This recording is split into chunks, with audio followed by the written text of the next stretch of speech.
r/pettyrevenge. Use my email as your spam dump. Prepare to be carpet bombed. One day, many years ago, I got an email addressed to someone who had the same first initial and last name as I do. For the purpose of this story, I'll call him G-Man. As with anyone who uses a common email address, think first initial plus last name, you sometimes get an email that isn't meant for you. It was mostly incidental things like receipts and the occasional personal email. I was chalking them up to being a data entry error. Perhaps they misheard the email address, and instead of typing in GC last name at gmail.com, they typed in G last name at gmail.com. No big deal. In the cases where I could, I'd politely reply to the sender and let them know that I wasn't the intended recipient, and to please let G-Man know that he's giving out the wrong email address going forward.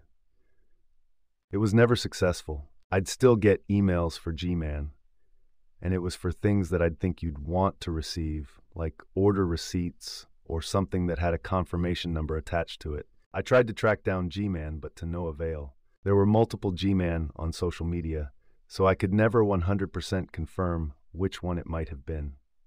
And so this went on and on for years, until finally one day, I got a personal email addressed to G-Man that referenced the company he worked for. Aha, now I had something. I looked him up. It turns out that G-Man is the systems manager at said company.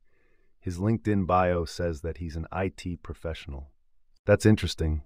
I find his company email and forward him the email, also advising him that the other address he's using is attached to another person, and it would be great if he could be more mindful of what he's typing in or giving out. Again, I was polite in my request to him. He replied and apologized. I thought, it's finally over. But it wasn't over. Oh no, far from it. The emails I received that were addressed to G-Man actually began to increase in volume. Now I'm getting emails for mailing lists and account signups and all sorts of other crap. This guy, this so-called IT professional, is clearly using my email address as his spam dump, knowing that it went to an actual person. I would have to sort through dozens upon dozens upon dozens of emails daily as a result of this. And as we all know, once you're on one mailing list, you tend to end on a lot more mailing lists. By now, I've decided that clearly this clown is deliberately being a jackass, so it's gloves off and game on. I decide to extract revenge at any opportunity. It started out simple enough. If I got an account sign up, I'd click the link to verify it and then promptly log in and deactivate the account. It worked for a bit, but then there would be another sign up. So I got more creative. I'd log into the account, change all the information, and most importantly, the password, usually to something like I am a gigantic jerk, which would leave the account active, but totally inaccessible since any attempt at password recovery sent the email to my account, which was then promptly ignored and deleted. Hotel booking, I'd log on and cancel it the day before he was due to arrive. I'm guessing he never got notice though, since it was all coming to my email. Basically anything I could do that would inconvenience G-Man, I'd do it. This back and forth continued on for years. In fact, I still occasionally get emails for the guy. Then one day it happened. I got an email receipt for an order that G-Man had placed. It had the recipient's name and address, but more importantly, it had G-Man's address on it. Cue up, I've got a golden ticket. I finally had the means of the ultimate revenge. I took his address, and I signed him up for everything I could find. Free samples, adult diapers, feminine products, and lubby, catalogs, normal, not so normal, and raunchy. I spent an entire day finding anything I could enter his address into and dutifully filled it out. The coup de grace, the cherry on top. When I was finding things to sign up for, I stumbled onto a website that allowed you to order free flooring samples. They'd be various sizes, but some were 12 by 12-inch squares. Carpet, tile, wood, linoleum, whatever. I signed G-Man up for every sample I could. Then I found another site offering the same thing, and I did it again and again and again, until the point where I literally lost track of how many free flooring samples I signed him up for. My guess, it was easily in the hundreds, if not thousands.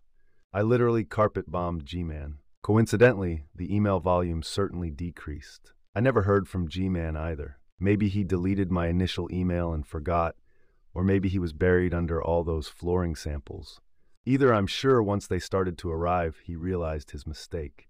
I bet that to this day he still gets items delivered to that address. Don't forget to sign him up for Mormon and Scientology mailers.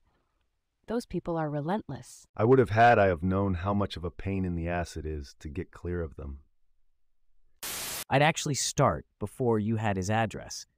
Sign up the business for all kinds of crap. It wasn't a personal business. He worked for a company. I played the long waiting game and it paid off.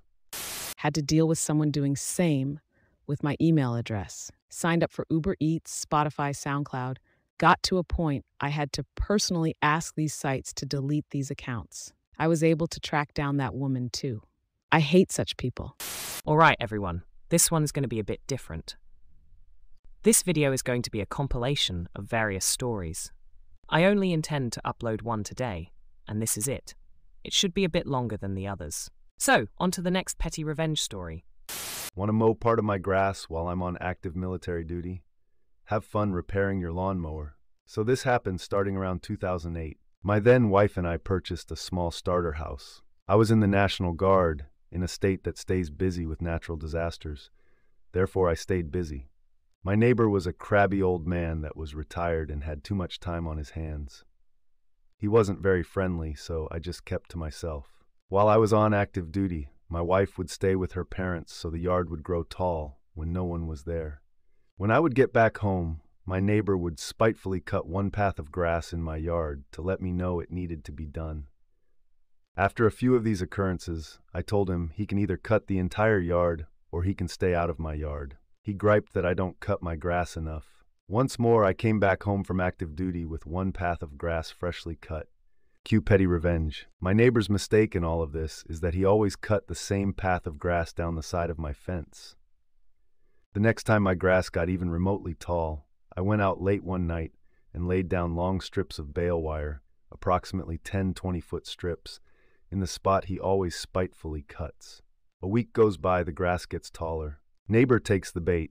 The morning after, I see him under his carport with his mower lifted by a chain, having to cut all of that wire tangled in and around his blades loose with cutting pliers. He never touched my yard again. Perfectly petty. I approve. Why do some people want buzz-cut lawns? Wild grasses and flowers are wonderful for biodiversity. Who is going to fertilize crops, bees, and butterflies, or mower blades?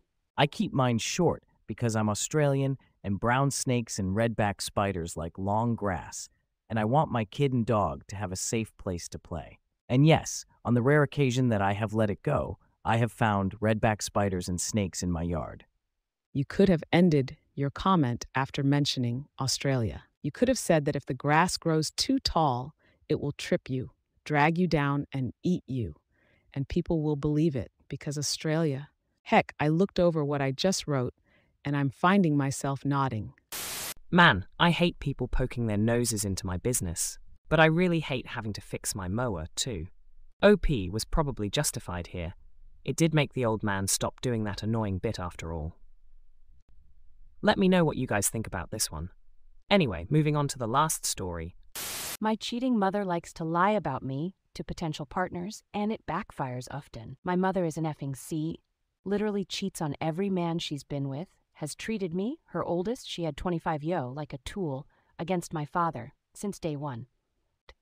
We've been no contact since my 22nd birthday when she stole about $2,000 from me, making me homeless for a time. Her crimes are innumerable, and she's never been a drinker or used drugs. Just a crap human. She cheated on my father with a 16-year-old and married the boy. Then cheated on him with a boy I went to high school with. I say this because it's well known in the family. To the main, a few years ago I was getting messages from a random man that claimed to be dating my mother. He said things like, "Your mother cares about you and hopes you finally got the help you needed for your drug addiction." I had been clean since 19 years old. She also had a Facebook account with another man's picture he didn't know about. I told both men what was happening. Something similar to this has happened more than once over the years. Cue the petty. I decided to contact my siblings and tell them what Mom was up to, and ask them to send me screenshots of her double talk convos. We now have an entire drive folder that has been shared to over a dozen men. My mother has been single since 2018 and even left the state so as to keep herself distanced from us. I heard she was staying with her mother, so I added grams to the drive too. Even her own mom is snitching on her now. I can't describe the joy this simple act of exposing my mother has caused. My father thinks it's hilarious. Hope you enjoy the story and YouTube to the click for introducing me to this sub. Too long didn't read my mom is a piece of crap skank and liar, getting exposed via Google Drive by her kids and mom. Everyone in the comments obsessed with how nasty this woman is for diddling teenagers. Gross, but legal at that time/place. 16 years old? Don't you have statutory rape laws where you live?